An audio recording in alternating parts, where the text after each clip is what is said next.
यार क्या आपको पता है कि बीबी की कंपनी जो कि Oppo, Vivo, Realme, one plus जैसी स्मार्टफोन कंपनीज का बाप हुआ करती थी, यानी कि फादर हुआ करती थी। लेकिन वो कंपनी अब खत्म हो गई और उसके खत्म होने के बाद वीवो अलग काम कर रही है और ओप्पो अलग काम कर रही है, इवन के वन प्लस अलग काम कर रहा है। लेकिन इस वीडियो में हम बात करेंगे आखिर ऐसा बीबी की कंपनी के साथ हुआ क्या, कब हुआ, क्यों हुआ और कैसे हुआ कि उनको पूरी तरह से कंपनी बंद करनी पड़ी। तो ये बात है 2023 की, जब 2023 में बीबी के कंपनीज को मुकम्मल तौर पर फंड एक्टिव करना पड़ा, यानी के मुकम्मल तौर पर खत्म करना पड़ा। कहानी की शुरुआत होती है 1995 में, जब बीबी के जैसी कंपनी सिर्फ सीडीज और डीवीडीज प्लेयर बनाया करती थी अपने शुरुआती दिनों में, और ओप्पो डिजिटल जैसी कंपनी भी ओन किया करती थी। हाँ दोस्तों, ओप्पो डिजिटल भी एक कंपनी है जो कि ओप्पो स्मार्टफोन वाली कंपनी, बल्कि एक अलग कंपनी है जो कि वर्ल्ड के top class blue rays DVD players बनाया करती है, और ये आज भी बहुत टॉप के प्लेयर्स बनाया करती है। लेकिन ये सिर्फ और सिर्फ चाइना तक की महदूद है। बात यही नहीं खत्म होती, बल्कि बीबी के इलेक्ट्रॉनिक जैसी कंपनी अपने शुरुआती दिन में सीडीज और डीवीडीज प्लेयर के साथ साथ ही गेमिंग कंसोल भी बनाया करती थी, जो कि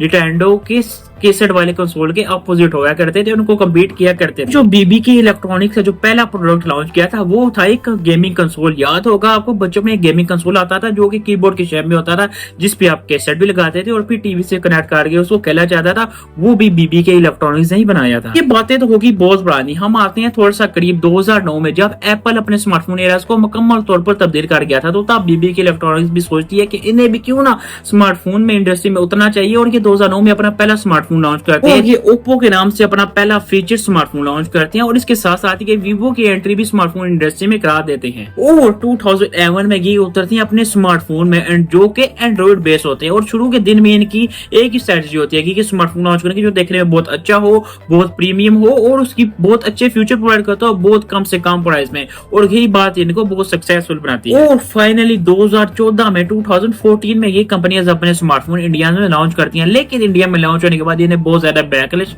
का सामना करना पड़ता है, बहुत ज्यादा क्रिटिसिज्म का फेस करना पड़ता है, क्योंकि आप सबको याद होगा कि शुरू के दिनों में और वीवो के स्मार्टफोन बहुत ज्यादा ओवर प्राइस होते थे, सेल्फी बहुत कमाल की देखने को मिलती थी, लेकिन ना तो कोई खास प्रोसेसर देखने को मिलता था और ना ही कोई खास फ्यूचर देखने को मिलते थे। सिर्फ और सिर्फ देखने को मिलता था, इनका मेन टारगेट था वो हो गया था कैमरा और सेल्फी, और ये सेल्फी की वजह से बहुत ज्यादा जाने जाते हैं। और ये वही जमाना था जब Xiaomi ने स्मार्टफोन की मार्केट में, इंडिया की स्मार्टफोन मार्केट में स्पेशली एंट्री की थी, और सिर्फ 15,000 की कीमत में फ्लैगशिप लेवल के स्मार्टफोन ले आई थी और पूरी स्मार्टफोन मार्केट को हिला के रख दिया था। इससे बहुत बड़ी बड़ी स्मार्टफोन मार्केट डिस्टर्ब हुई थी, और ओप्पो और वीवो को तो समझ नहीं था रहा कि Xiaomi ये सब कार क्या रही है। इवन के बहुत सारी इंडियन ब्रांड उस वक्त जो टॉप पे हुआ करती थी, उन सब की Xiaomi ने छुट्टी करा। वेल, इन सब चीजों से Xiaomi तो बहुत आगे निकल गया, लेकिन ओप्पो और वीवो ने कभी हार नहीं मानी, और कुछ टाइम गुजरने के बाद ओप्पो ने अपनी एक सब ब्रांड भी क्रिएट की, जिसका नाम ओप्पो ने वन प्लस रखा। शुरुआती दिनों में सबको ये लग रहा था ये कार पाई ओप्पो से निकाले गए, और उन्होंने अपनी एक अलग की ब्रांड क्रिएट की है। लेकिन वन प्लस भी ओप्पो की एक सब ब्रांड ही थी। अब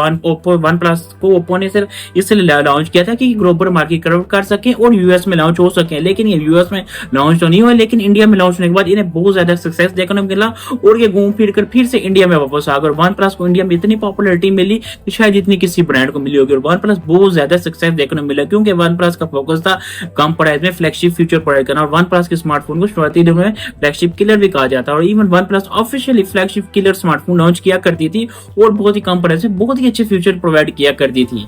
तो ओप्पो और वीवो ने ये कैटेगरी रखी कि ऑफलाइन मार्केट में ये ओप्पो और वीवो आपस में कम्पीट तो करते रहेंगे, लेकिन अगर ऑनलाइन मार्केट में इन्होंने सर्वाइव करना है तो इन्हें Xiaomi और Redmi का ओपोनेंट निकालना पड़ेगा। इसलिए ओप्पो ने अपनी एक और नई सब ब्रांड लॉन्च की, जिसका नाम रखा रियलमी, और रियलमी ने ओप्पो और वीवो को इतनी टक्कर दी कि तमाम स्मार्टफोन का मार्केट शेयर ही हिला के रख दिया।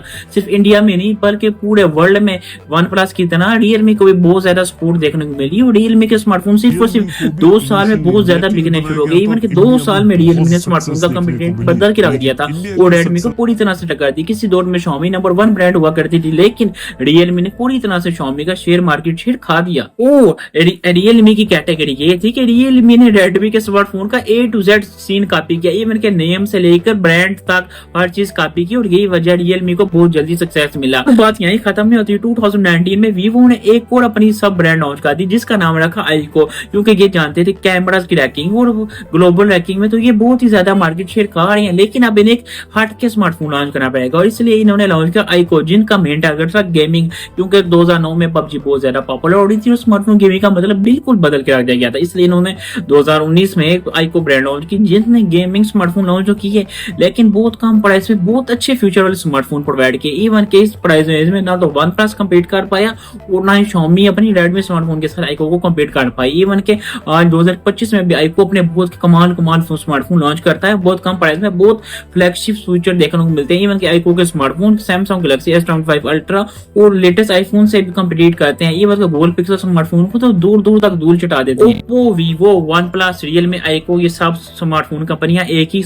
कंपनीज के अंडर आती हैं। इवन के इनकी फैक्ट्रियां सब कुछ एक है। लेकिन अगर बात की जाए आज के टाइम में ओप्पो इंडिपेंडेंटली काम कर रही है, जबकि वीवो भी इंडिपेंडेंटली काम कर रही है। अगर बात की जाए वीवो की तो वीवो ने ज़ाइस के साथ पार्टनरशिप की हुई है और अपने स्मार्टफोन कैमरा में बहुत ज्यादा इनोवेशन ला रही है। जबकि दूसरी तरफ बात ओप्पो की तो ओप्पो अपने फाइंड एक्स सीरीज को लेकर बहुत ज्यादा इनोवेशन कर रही है। लेकिन वीवो की V50 सीरीज बहुत ज्यादा पॉपुलरिटी पकड़ती जा रही है। दूसरी तरफ ओप्पो की F सीरीज बहुत ज्यादा डाउनफॉल देखती आ रही है। बात यही खत्म नहीं होती, बल्कि ओप्पो, वीवो, वन प्लस यानी कि इन सब स्मार्टफोन में हमें तकरीबन ऑलमोस्ट सेम यूआई देखने को मिलती है और एक दूसरे के स्मार्टफोन ही रीब्रांड करके यूज करते जाते हैं। सेम फास्ट चार्जिंग की टेक्नोलॉजी देखने को मिलती है। लेकिन अगर बात की जाए 2023 की तो 2023 में बीबी के इलेक्ट्रॉनिक्स को मुकम्मल तौर पर बंद कर दिया गया था और ये फैसला चाइना में ले गया था। इसकी वजह ऐसे हुई थी कि फैसला ये किया गया था कि एक कंपनी इतनी बड़ी कंपनीज को एक साथ रन नहीं कर सकती, ये बहुत गलत बात हो सकती है और ऑफिशियल स्टेटमेंट आ गई थी कि बीबी के इलेक्ट्रॉनिक्स को मुकम्मल तौर पर बंद कर दिया गया है। लेकिन ये ऑफिशियल स्टेटमेंट तो आ गई थी, लेकिन अगर पीछे की सच्चाई जाने तो पीछे की सच्चाई सिर्फ वही जानते हैं। बीबी के इलेक्ट्रॉनिक्स में काम करते एक एम्प्लॉई ने एक ये इंटरव्यू भी दिया था कि बीबी की इलेक्ट्रॉनिक्स कंपनी बंद तो होगी है, लेकिन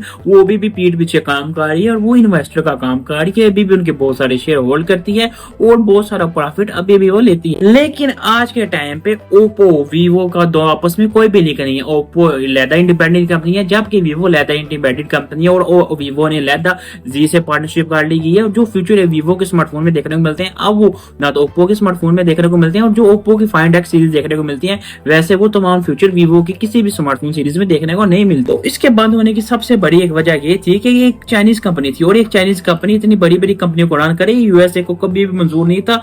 और जिसकी एग्जांपल हुआवे से 2019 में हम पहले देख चुके हैं। हुआवे इतनी बड़ी कंपनी जो पूरी वर्ल्ड में टॉप पे बस आने वाली थी, जैसे ही उस पर यूएस ने बैन लगाया वो रातों रात खत्म हो गई और आज तक 2025 आ चुका है। लेकिन अभी तक हुआवे का 0% फाइबर रेट है। हुआवे का हार्मोनियस ना आज तक रेडी हुआ है ना ही कभी शायद हो सकेगा और यही वजह थी। और बीबी की इलेक्ट्रॉनिक्स ऐसा कोई रिस्क नहीं लेना चाहती थी, इसलिए उन्हें ऑफिशियली ऑन पेपर रिजाइन कर दिया गया और ओप्पो और वीवो से मुकम्मल तौर पर दूर हट गई। इसलिए आज के दौर में ओप्पो ग्रुप, वीवो ग्रुप दोनों इंडिपेंडेंट है। इवन के हर कंपनी इंडिपेंडेंट है और अपने अपने रास्ते में चल रही है। और बीबी की इलेक्ट्रॉनिक जैसी कंपनी बंद होने के बाद ओप्पो, वीवो को बड़ी बड़ी मुश्किलात का सामना करना पड़ा। लेकिन मुश्किलात का सामना करने के बावजूद बहुत ज्यादा सक्सेस रेट देखने को मिला। आज के दौर में ओप्पो, वीवो दोनों मिला के मार्केट स्ट्रेटजी चाह रही है। और लेकिन एक रियलमी जैसी ब्रांड जो इतने ज्यादा स्मार्टफोन लॉन्च कर दी थी, आज के दौर में सब कुछ मार्केट से खत्म होते जा रहे हैं और रियलमी के स्मार्टफोन तकरीबन मार्केट से खत्म होते जा रहे हैं। और बात यही नहीं, वन प्लस को बहुत बुरी तरह से डाउनफॉल देखने को मिल रहा है। वन प्लस में ग्रीन लाइन की इशू है जो कई सालों से चाह रहे हैं और कभी हल नहीं हो सके। इवन क्या वन प्लस की मार्केट वैल्यू भी चाहे वो इंडिया हो चाहे जो मर्जी हो, ना होने के बराबर रह गई है। यही वजह थी कि यूएस सैंक्शन की वजह से बीबी के इलेक्ट्रॉनिक्स को मुकम्मल तौर पर खत्म करना पड़ा, क्योंकि हुआवे तकरीबन ऑलमोस्ट 6 से 7 साल होने वाले हैं।